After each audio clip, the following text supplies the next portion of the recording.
Right, March 28, overtime ulit tayo mga katropa.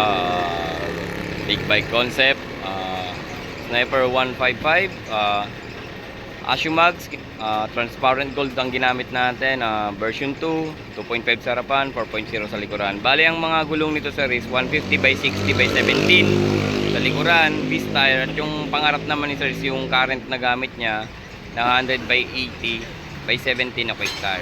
Gumamit kami ng Kuna disc, left and right. And then sa inverted niya na kulay gold, pinartner namin siya ng silver na Night Excalibur with silver na Earl hose. Yun. Then para umubra yung braking system ni sir sa likod, ma-support yung dalawang caliper niya, nagpalit kami ng RCB na lever pump. As binalik namin yung adjustable na lever niya. Yan.